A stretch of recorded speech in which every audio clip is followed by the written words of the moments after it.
every company is like a machine, and the net working capital is the oil in the gears that allows that machine to happen.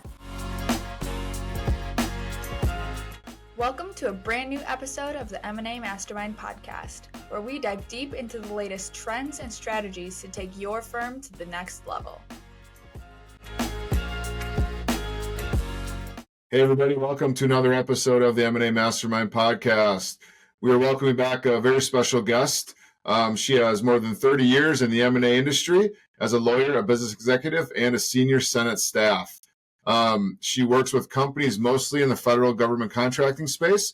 She works and lives in the Washington, D.C. area and works with companies 25 to 150 million in revenue, 2 million in EBITDA, as a member of Cornerstone International Alliance, and is an amazing resource for anything related to government contracting work. So if you have any questions, definitely reach out to her. Her name is Sharon Heaton. Sharon, welcome to the show. Thank you for joining us again. Truly a pleasure to be with you, Nick. Awesome. So today we're talking about a fun topic that's near and dear to all of our hearts, and that is net working capital.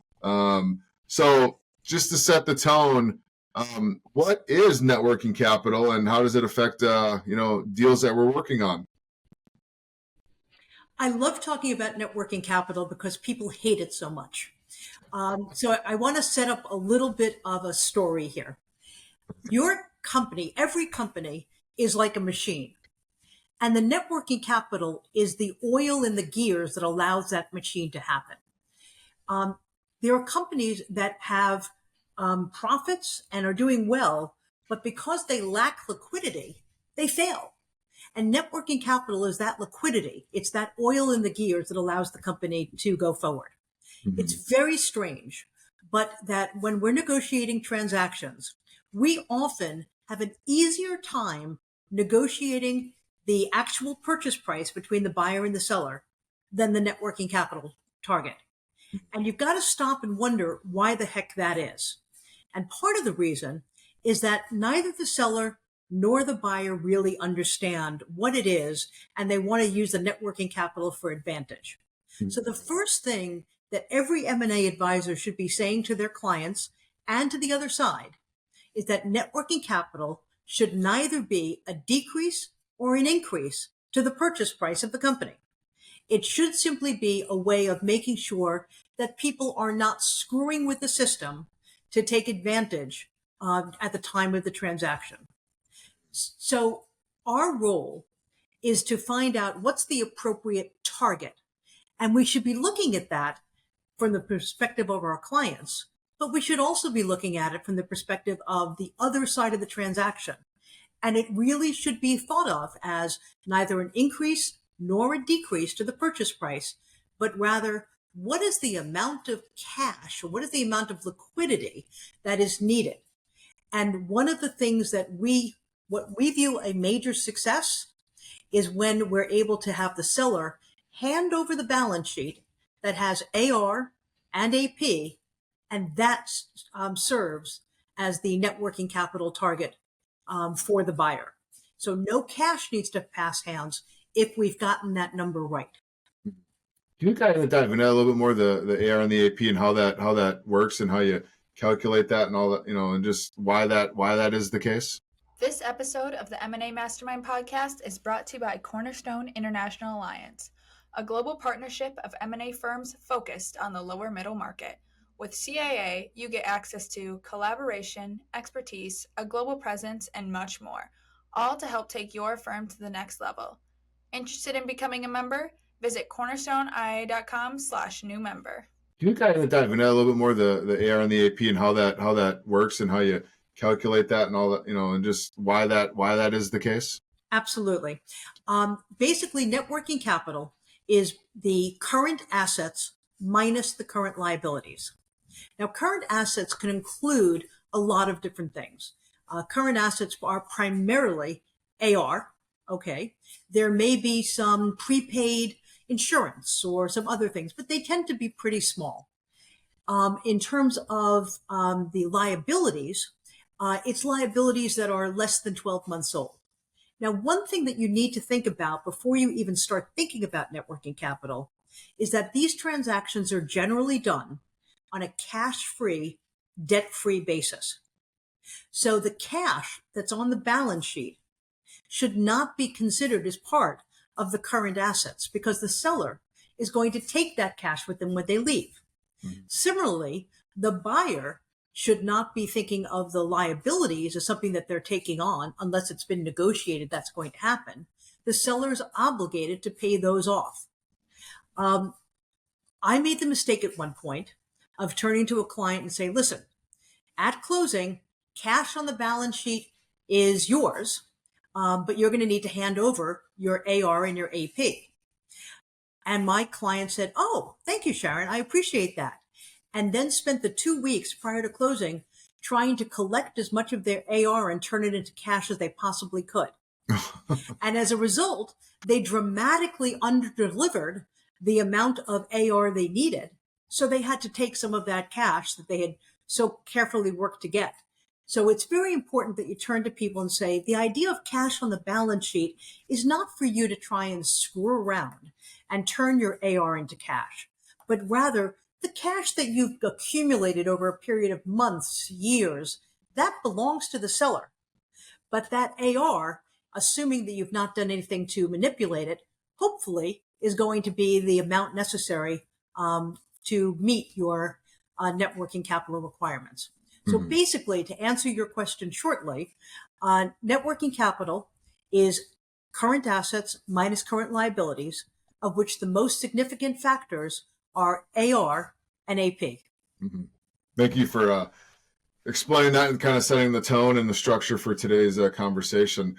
So, how can, this, issue for lack of a term, think about like, how can it affect deal structure? It can have a very significant deal structure impact. First of all, many sellers don't understand why they need to leave net working capital at all. They're saying, hey, this buyer is coming in and buying the stock of my company. They're buying the assets of the company. I should be able to keep my AR. That's for work that I've already done. Mm-hmm. Why does that have to go there? And I say, okay, what about your AP? It's like, well, that's going to go to the buyer. It's like, no. You can't leave one side of the balance sheet without the other. So the first is getting the seller to understand that, in fact, they're going to be leaving net working capital, and that it is more a balance sheet item than it is cash out of their pocket. Then for buyers, to have them understand that, again, the net working capital is not designed to decrease the purchase price. You're paying $20 million for this company. You're getting $2 million in net working capital. So your purchase price is now 18. No, your purchase price is still 20. But that net working capital is what's required for the company to function. It's almost like thinking about a manufacturing company and saying, we're just going to strip out all of the CapEx, and the seller is going to take that CapEx with them. Well, the buyer can't manufacture anything without having all that CapEx. That's similar to what's going on with the net working capital. Mm-hmm. And they have to be able to run the business post-transaction. Yes. Now, the buyer does need to bring enough liquidity to the table. There are times where the seller will, in fact, leave a little bit of cash behind, and a little bit can be a judgment call. And that gets trued up 60 days, 90 days after. Because as we all know, coming up with a balance sheet on a specific day is truly a challenge. You're going to do the best you can, but during the negotiations, you're going to set a target. On the day of closing, there'll be a working balance sheet. And then 30, 60, 90 days later, there'll be a true up because we're going to see how that balance sheet was off at the time of closing. That's often a time where if the seller has left some cash behind, sometimes that's in addition to the net working capital target to give liquidity to the buyer. That's when that gets trued up as well. What are some common differing views that you see on net working capital from the seller and the buyer side? Anything else that you see that comes into play a lot? The biggest one that I see on a regular basis is the timing for revenue recognition. Very often, you'll have a seller that has a billing cycle. Let's say that they are billing $100 and there's 5 different time periods where they bill. And so they get $20 every month for 5 months. Well, maybe that doesn't reflect the work in progress that's actually being done. That is, they might get the first $20, but they haven't done 20% of the work. They've done 6% of the work. And then they get the next $20, and now they've done 15% of the work. Well, that 20 plus 20, that $40 on their balance sheet actually is a liability. And the seller is basically saying, hey, listen, we're going to include this in my EBITDA. My EBITDA is higher. And I get to keep that cash because remember I said cash goes to the seller. But a buyer is going to say, well, wait a minute here. You've only done 12% of the work, but you've gotten 40% of the money. We need to true that up so that I get some of that cash because I'm the one who has to do that work. So that's probably the biggest issue we see where buyers and sellers are miscommunicating about that net working capital. So revenue recognition is a major element in net working capital determinations. Mm-hmm. Do you have an example of that that happening in a deal that maybe you did that was a challenge? Yes, actually, that example was taken from a deal that I did, and it was interesting because we told I was representing the seller, and we told the buyer that we were not following GAAP when it came to revenue recognition. We were, in fact, just taking the cash onto our balance sheet, putting it in cash, and it didn't necessarily reflect the amount of work done. We said that prior to an LOI. When the LOI was completed, based upon the analysis that was done at the time, the buyer then had a quality of earnings. The quality of earnings came back with the accounting firm saying, "Hair on fire! They're not following GAAP, so they have overstated their cash because you have work to do." We said to the buyer at that point, "We told you about this. We told you about this before the LOI. You could have negotiated a different LOI, but you didn't." So that's where we think it's so important to disclose these kinds of things up front. We ultimately were able to close that transaction on the terms of the LOI because it had been disclosed to the buyer prior to the LOI. Had we not, we wouldn't have a leg to stand on. Yeah. That buyer would have been well within their rights to say, no, you only get to keep the amount of cash that reflects the amount of work that you did. Mm-hmm. Yeah. Good example. Good example. Anything with, unexpected changes in working capital, how can that affect a deal? It's sometimes what's happening is that the selling company is either growing or shrinking. So let's take a case of the company growing. Mm-hmm. Very often, in order to do net working capital, we will look at the seller's balance sheets for a 3-month, 6-month, 9-month, 12-month period of time. And then you negotiate between the buyer and the seller and you figure out what's the appropriate target. Okay. Well, if a company is growing companies have a higher net working capital. So if I'm on the sell side, I want to be looking at the net working capital from 12 and 9 months ago.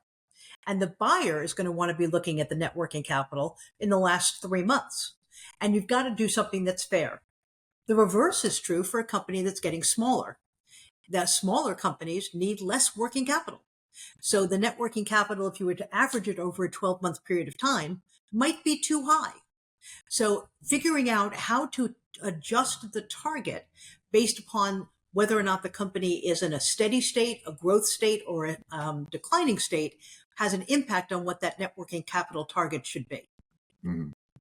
And how do you handle that in a situation where obviously you want, the best for your seller and the buyer, like that negotiation back and forth, like how does that typically work and play out? Well, we start again by saying net working capital should neither be an increase nor a decrease to the purchase price. If that sounds like a mantra, it's because it's a mantra. Yeah, how many times do you say that in the course of a deal? I say that many times during the course of net working capital discussions. Yeah. Because I want to make it clear to the seller that we're not trying to screw the buyer here. We want to give them the oil in the gears necessary to run the company successfully. particularly if there's some seller financing, an equity rollover, or earnout. The seller has a strong vested interest in the success of the buyer. To the buyer, we say, your working capital should neither be an increase nor a decrease to the price.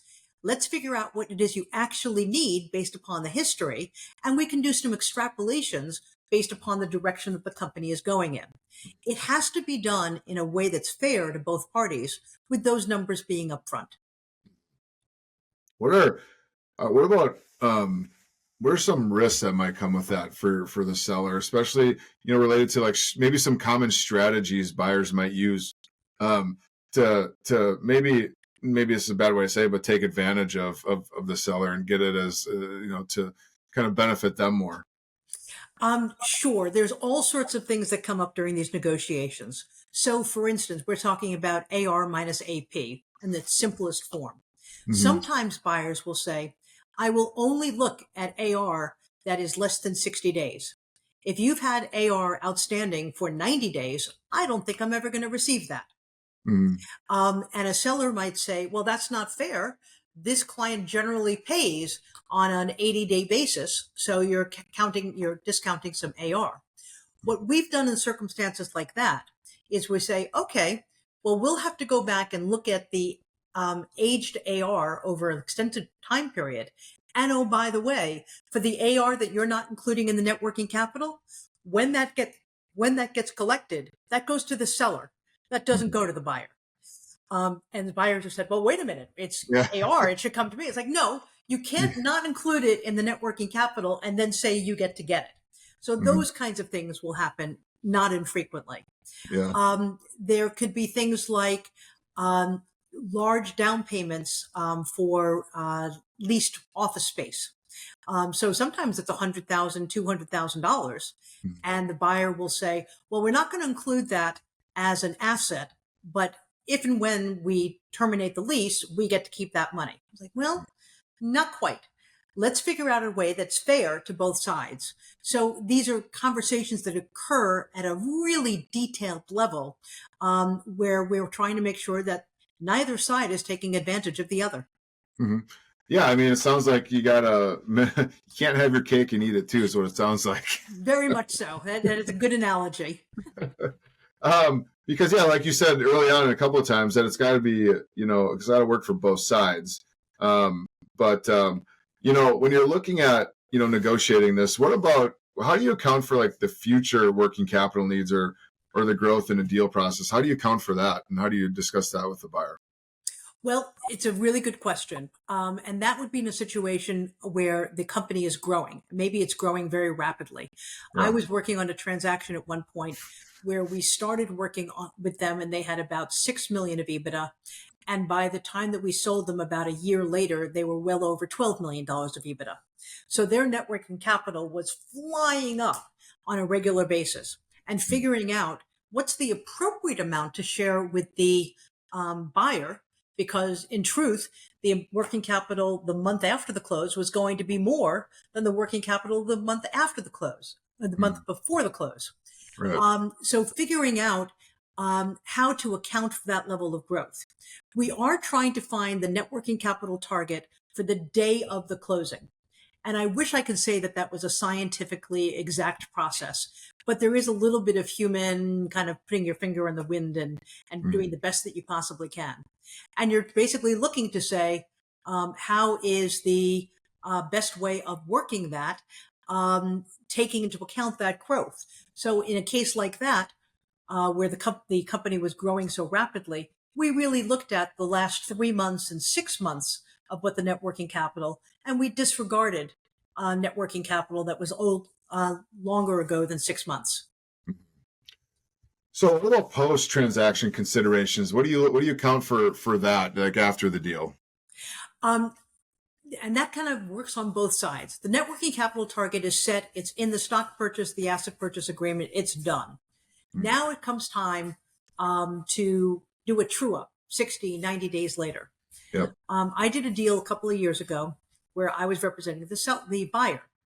And the buyer realized after the closing that the seller hadn't been fully honest. The seller had said certain payments to vendors had been made, that hadn't been. The seller said that certain credit card payments had been made that hadn't been, and hadn't disclosed other liabilities that weren't on the balance sheet but came due immediately after the closing. So my buyer was in a significant cash crunch. They had to pay these vendors, they had to pay these bills, but they hadn't counted on that. We started basically at the very beginning telling the seller, listen, you miscalculated your payables. As a result, you have massively underdelivered the amount of net working capital necessary. We didn't wait until that 3-month period of time and then said, oh, by the way, you now owe us $2 million. We basically, at every time we found something, we informed the seller about that, so that there was not be a shock value at the end of that process. I think that's really important that buyers and sellers stay in contact, particularly the buyer or the seller if they think that they've over-delivered, so that there's not a shock when that true-up occurs, but rather everyone's prepared for it. Now, are you more involved in the post-transaction stuff from an M&A advisor perspective when you're representing the buyer compared to the seller, or is it kind of equal? We do both. Basically, our view is because we've been so involved in the transaction, we view our job as not ending until that net working capital true-up occurs. We know the numbers as well, if not better, than anybody else. So we'll be able to see whether or not one side or another is playing games that shouldn't happen. So we stay with our client up until that true-up. Any emerging trends right now in M&A related to net working capital? Any changes, anything different, or is it kind of all the same kind of? I don't see anything different occurring. I think that one of the major trends in the last several years has been the increase of quality of earnings reports. And those quality of earnings are a really good way to determine what that net working capital should be. Sometimes buyers will do a quality of earnings and not share it with the seller, which I always think is a mistake. You don't need to share the analysis, but the balance sheet you really do, because guaranteed that buyer is going to try and do the net working capital off of the quality of earnings analysis. And the seller has a right to see what that analysis is and to be part of that process and say, wait a minute, you've made a mistake here. You've overstated, you've understated, because it's easier to do it during the Q of E process than afterwards. So I think that Q of E process has become incredibly important. I used to see only quality of earnings for $20 million and above transactions. And now I'm seeing them in $7 and $8 and $10 million transactions. So that quality of earnings, I think, is pretty darn important. And people really need to be thinking about that, not only in terms of should the buyer go forward, but in terms of setting that net working capital target. What about Q of E on the sell side? Are you seeing that more? And have you worked with clients that are doing that more? We are seeing more Q of E's on the sell side. We think that M&A advisors who are doing their job are essentially doing Q of E lights. And we're trying to find those problems. So we have not had a client at this point say, absolutely, I need that Q of E done on the sell side. And the buy side is probably going to do the Q of E anyway. If the Q of E was a $10,000 expense, I think more sellers would do it. But very often they're a $50,000 and $80,000 expense, and sellers are saying, why should I do it if somebody else is going to? So we view that as one of the values that we as an M&A provider are giving to the seller by hopefully not finding something really major that the buyer finds when they do their Q of E. Right. Awesome. What about, and Sharon, this has been a great conversation and really appreciate your insights into this very important topic. But, just kind of wrap up, for our audience, M&A advisor, what are your top, 1 to 3 tips that you would say are most important related to net working capital that we all should, think about every time we're doing a deal? Well, I'm going to start with my mantra. Net working capital should neither be an increase or a decrease to the deal.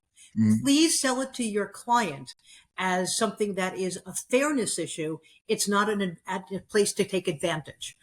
Because if you're trying to take advantage, then the other side's going to try and take advantage, and it's going to become a very hostile and challenging thing. So that's 1.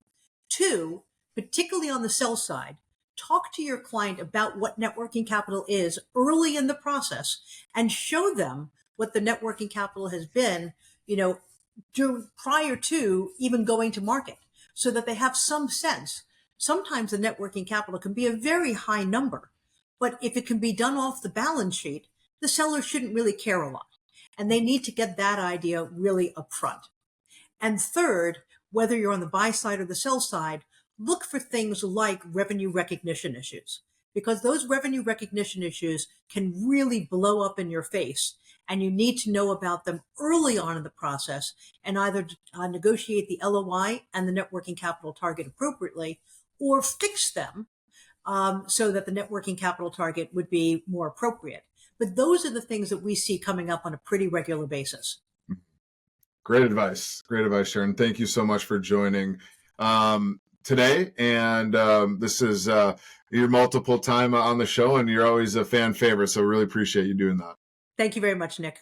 All right, everybody, that's all we have for today's episode of the M&A Mastermind podcast. Do Sharon and myself a favor, like, share, comment this episode, subscribe to our channel on our YouTube channel. Check out all of our episodes at cornerstoneia.com/podcast.